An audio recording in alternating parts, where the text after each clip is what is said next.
കടം വാങ്ങിയിട്ട് ആ വഴിക്ക് പോകാതിരിക്കുന്ന ആളുകളെ കുറിച്ചല്ല പറഞ്ഞത്. വലിയ ബാധ്യതയാണത്.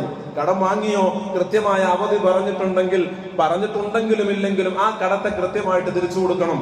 അതിലൊരു കാരണവശാലും നമ്മൾ പിന്നോക്കം പോകരുത്.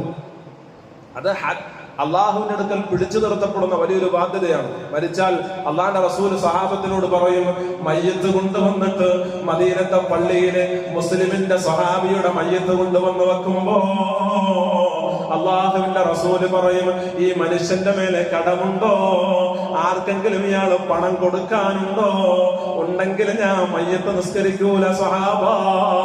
കാരുണ്യത്തിന്റെ തിരുദൂതന് മുഹമ്മദ് മുസ്തഫ സല്ലല്ലാഹു അലൈഹി വസല്ലം സ്വഹാബത്ത് ആരെങ്കിലും ആ കടം ഏറ്റെടുത്തിട്ടല്ലാതെ പരിശുദ്ധ റസൂല് മയ്യത്ത് പോലും നിസ്കരിക്കൂല. അത്രത്തോളം വലിയ ബാധ്യതയാണ് കടബാധ്യത. പക്ഷെ ആ കടത്തിന് ദീൻ കൊടുക്കുന്ന പ്രാധാന്യം എന്താ?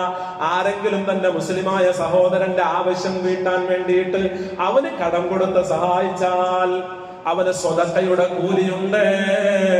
ആ കടം അവന് തിരിച്ചു കിട്ടുന്ന മുതലാണ്.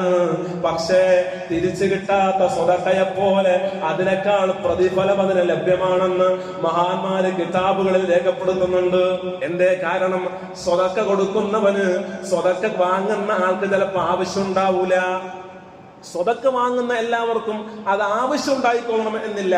പക്ഷെ കടം ചോദിക്കുന്നവന് ആവശ്യമുണ്ട്. അതുകൊണ്ട് നിങ്ങൾ അത് കൊടുക്കൽ സ്വതക്കയേക്കാൾ മഹത്താണ്. പക്ഷെ തിരിച്ചു കൊടുക്കണം. അതാണ് ഞാൻ പറഞ്ഞു വെച്ചത്. ഇല്ലെങ്കിൽ മയ്യിത്ത് നിസ്കാരത്തിന് പോലും അതിന്റെ സുഹത്തിനെ പോലും ബാധിക്കും. ഖബറിലേക്ക് അങ്ങ് വെറുതെ ഇറങ്ങിച്ചെല്ലാന്ന് കരുതണ്ട. അള്ളാഹു മനസ്സിലാക്കാൻ തൗഫീഖ് തരട്ടെ.